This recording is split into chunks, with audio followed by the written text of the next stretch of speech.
happy stories first thing in the morning. It does get your heart involved, though, and I think that's important because that is why we're all here. Internalization. Internalization, thank you. That's going to be our motto today, internalization. How are you going to change with that? Okay, so just to warm up for this morning, I'm going to ask you to share at your table one area of biosecurity that you work in, and what would you achieve if you were wildly successful with that area? So one area of biosecurity you work in, and what would it achieve if you're wildly successful? Go ahead and share your table. You don't have to write it down. Just share it, and then we'll hear a sample. We won't hear from everybody. How long do we have? You have about 10 minutes, so get going. Well, 2 minutes per. It's going to be, we'll give you 15. My advisor at various institutions do. How much more time do you need? Okay. Let's hear a sample.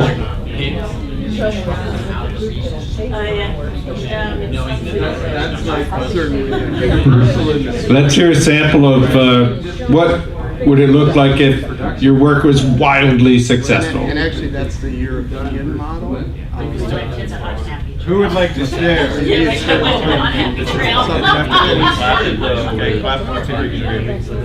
Clap to us if you can hear me. Three times if you can hear me. All right, sorry to interrupt your conversations. It's really a good sign that you're all so engaged in these conversations, and that's always a good thing for a trainer to hear. Someone's telling me I should speak over it in here. Okay. What's that? Yeah. Or I could use aerobic mic. Can I use one of those? This is better. Okay, people can hear me. Good. So I'll move around with the mic, and who would like to share just an example of what it might look if one piece of your work was wildly successful? You've been volunteered. I have been volunteered. Oh, gosh, it's a good thing I have a sense of humor. Hi, Reagan out of CSU. I was just saying that I'm a lone veterinary extension agent at CSU, so I get involved with all levels of animal issues. And the thing that is of most interest, to me, is to be able to convince the small, boutique, urban, peri-urban livestock farmer that that biosecurity is important, because when they see themselves as the antidote to commodities, they think they probably are free of disease just by their management, etc. I was saying to them, and that's why Luke made me stand up, is I'm part of the food systems team at CSU Extension, which is led primarily by ag economists. And they keep pumping this stuff without paying attention to the disease. And they've put me on the leadership committee because of my tagline about biosecurity that I've simplified to livestock ain't lettuce. And so now I've outed myself, and people beyond CSU know that that's my tagline. Thank you for that. That's great. And you know, it's interesting because I was going to say that's clever communications. How do you hook that like that? How about others? We'll pull it all together. Okay. If we were Deanna Selno, University of Central Florida, risk communication specialist. If we were wildly successful, we'd identify the gaps in biosecurity practices, we'd address the needs of the different target populations and get it to the hands of the people that need it in intelligible ways, yes, right? And we would create opportunities for reaching underserved populations in ways that address their norms and translate in a way that makes sense to them. And we would still, wait, we would do it in a way that still is optimization, and we don't forget the other things that we need to do.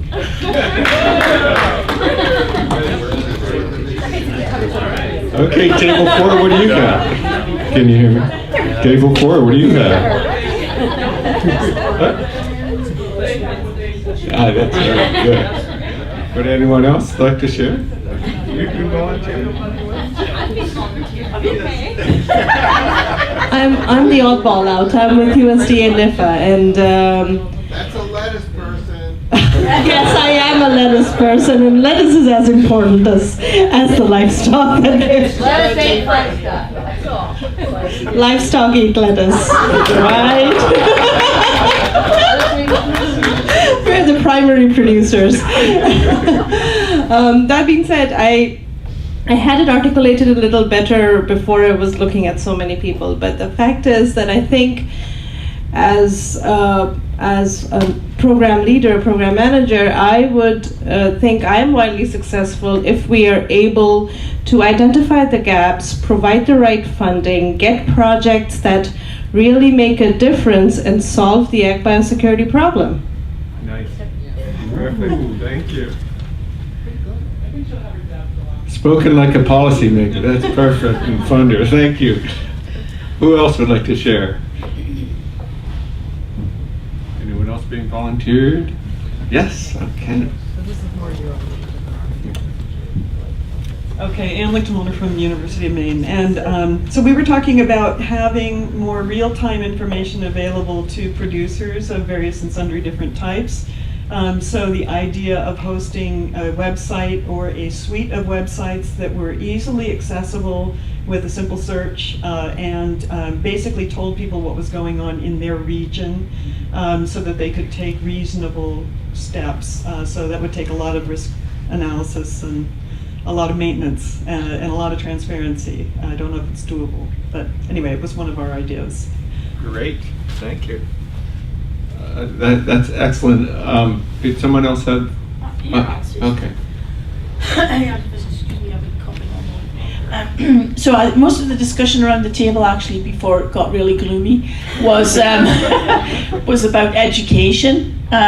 So we have kind of trickle-up education over here, so teaching younger people so they know about biosecurity as they move through the system. But then the other thing that we talked about quite a bit is that we can teach veterinary students a lot about biosecurity, but often when they go out into practice, they are, you know, the low man on the totem pole, and some of the older veterinarians don't necessarily know as much about biosecurity as they should, or certainly don't follow the rules. So that was a discussion about how we kind of educate some of these older people to accept new ideas. Okay. A challenge of many eras. Thank you for that.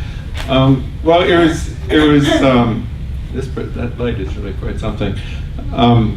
It's great to hear your stories, and it's interesting to me that communications came up pretty quickly, and that is a focus of today.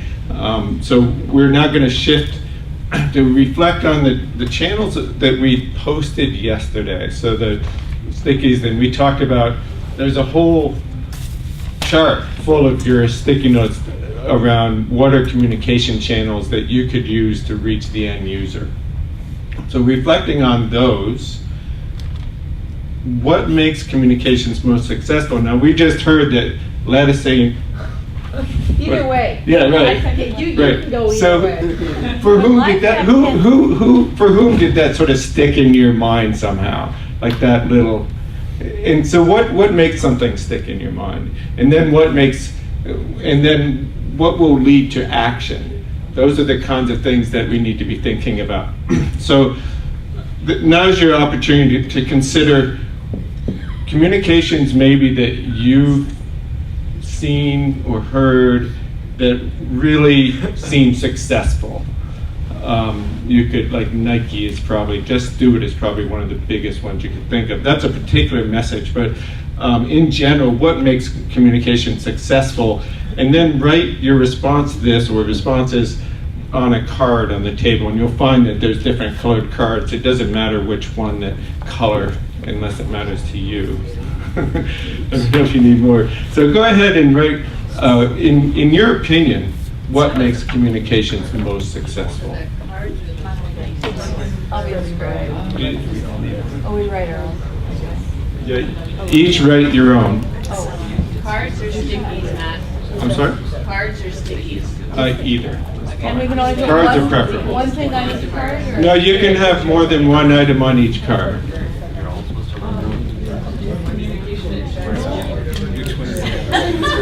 Agriculture in general. Mine is blue, but blue was taken. So my daughter's assigned for my favorite color. That's correct, right? What makes communications most successful on a card. Okay, we won't hear from everybody, but let's hear something from at least each table. And as we listen to the report from the table, let's listen for common themes. Listen for common themes. So let's start on way back down to table 5. Anyone would like to share what they see? That makes okay,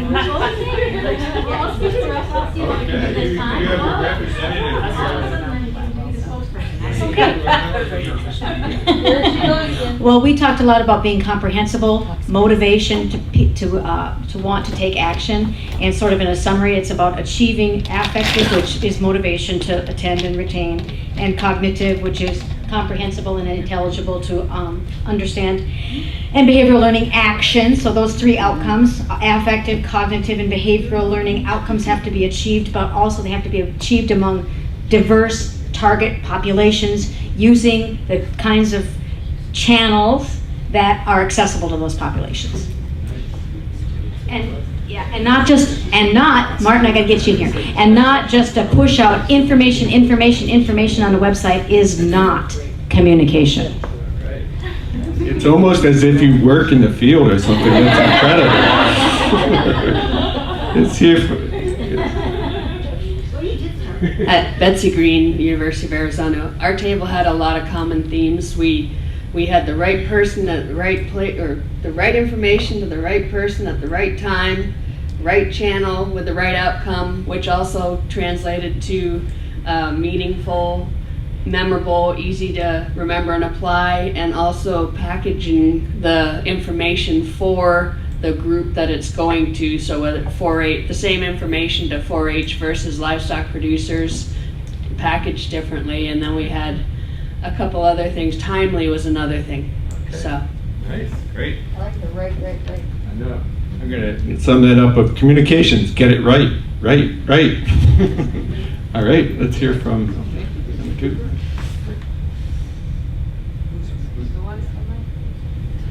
Chris Heine said she'd do it. Okay, yay. So, Chris Heine was here.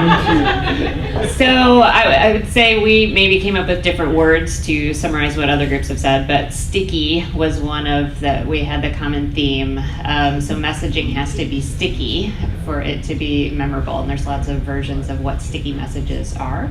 But we also talked about, even when you're sending out messages, that ambassador idea, the right person in front of them. So it has to be a trusted agent. And in all reality, there has to be this engagement piece, which gets you back to kind of the sticky messaging. It's got to be engaging. Yeah, engaging and sticky. All right. That's why I have sticky notes on the table, so it sticks in your mind. Let's hear from table number 1. We said basically the same things as the other tables, but basically short, sweet, to the point, something that sticks with the person, and that also translating the person who receives that message actually takes action. So somehow having a resulting action step. Thank you, and that's almost like the proof of success, right? That's awesome. I think that's a great lead-in for where we're going next. Yeah? You ready? Ready? We haven't heard from this table yet. We've heard from them before. We'll hear from them. Okay. Don't worry. I'm going to hand it over to Julie. Yeah? So to put you in the right frame for what's going to happen next. Just to connect it with yesterday, what we've all said is really the idea. Okay. What we've all said is really the idea model. Yeah. Ooh, okay. idea model. Thank you. Yeah, that's a good idea to use the idea model. And just to add one other thing, I would say that effective communication, whoever has received the message becomes a communicator of the message. That would be the best. So you propagate it. Yes. Awesome. Propagation. Awesome. It's an agricultural term. So to put you in the frame for what's going to happen next, you're going to hear from a set of folks here. I want you to think to yourself whether you've ever been questioned about the value of what you do, particularly in the biosecurity space. Have you ever been questioned about the value of what you do? And just how do you evaluate the effectiveness of what you do in the biosecurity space? So we have next on your agenda what's called a storytelling panel, but it's not so much a panel as it is 3 speakers right in a row.